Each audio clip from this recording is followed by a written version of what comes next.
Black man riding bicycle gets run over intentionally by white man, who then springs from his car and repeatedly stabs him until he dies, screaming racial epitaphs and black privilege. Imagine how inflamed the country would get. Oh, but wait a second, this just happened, except in reverse. The races were reversed.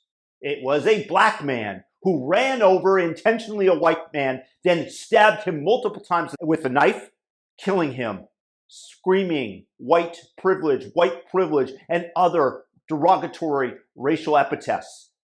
Whether or not the two were acquainted at all is another story that we don't know yet. But just imagine the headlines: Reverend Al Sharpton, Benjamin Crump, the amount of vile that would be being distributed online as to how evil the white man is.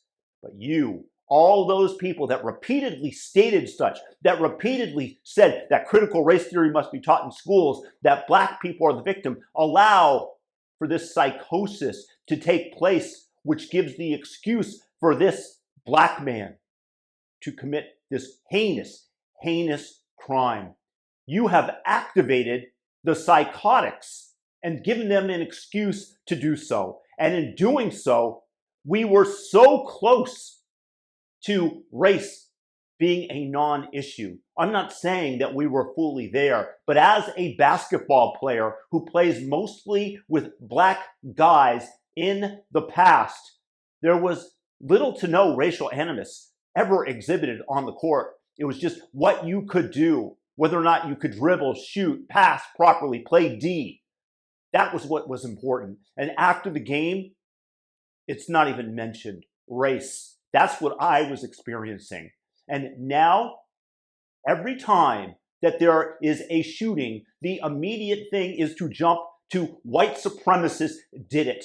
The same thing that happened in California when in the area around Los Angeles, it was in fact a 70-something-year-old Asian man who shot his compatriots. And many people on Twitter immediately jumped to the white supremacist notion, the same thing that happened in Boulder, Colorado, when it turned out that it was a Syrian that committed the mass shooting and atrocity. Because he looked white from afar with the cameras, they immediately jumped on it and then went to trying to dismantle the Second Amendment when it didn't fit the narrative. This is what they do time and time again. But here you have a racist hate crime murder committed by a black man because of the ideology of the left that pervades his mind, that must have taken it over. And where is the antipathy for his actions? Being called out by the left, you won't, because the only thing that you seek is something to fit your narrative. Not what's good for the country, not what's good for people, but something that fits your ideology, that gives you a purpose and drive in terms of going forward and spreading the evil poison that you do.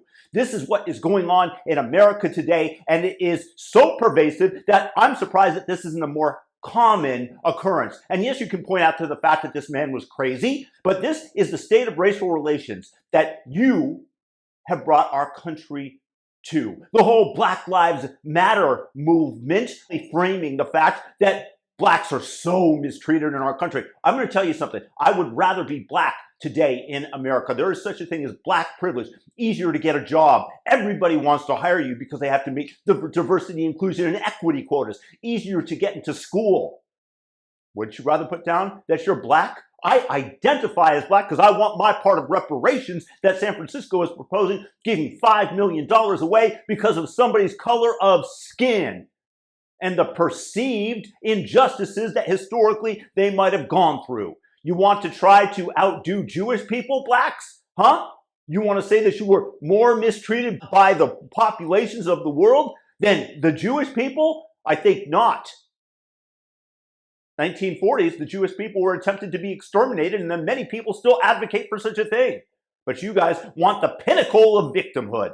And you prize the victimhood and the ideology that brings us these events. And frankly, you are stirring anti-black resentment amongst the white population in America, where before it was pacified and slowly flowing away like a waterfall off the cliff with the reservoir of racism just about empty. And here you guys go and take multiple fire hoses and try to fill it up to the brim and try to get that going again because it's a race grip for you for people like Benjamin Crump and Al Sharpton. You can't leave well enough alone, and you are creating incidents like this one. It is a hate crime. It was a murder. It was evil, what this man did. And yes, black racism was exhibited here in this crime.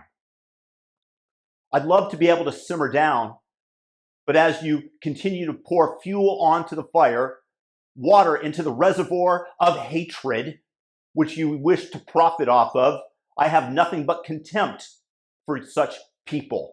And I think that you should go immediately to North Korea, where your ideology has been realized, and manifest the glory of being there. But you won't, because you want to stay in America, because it is a land of freedom and opportunity, for which I was called a demonstration of my white privilege for stating that. I want nothing to do with you people that further and exacerbate these racial tensions. I want everybody to live in peace, but you don't, because you profit from it, either monetarily or via power, or by means of giving your life some significance as you tear everybody else's down.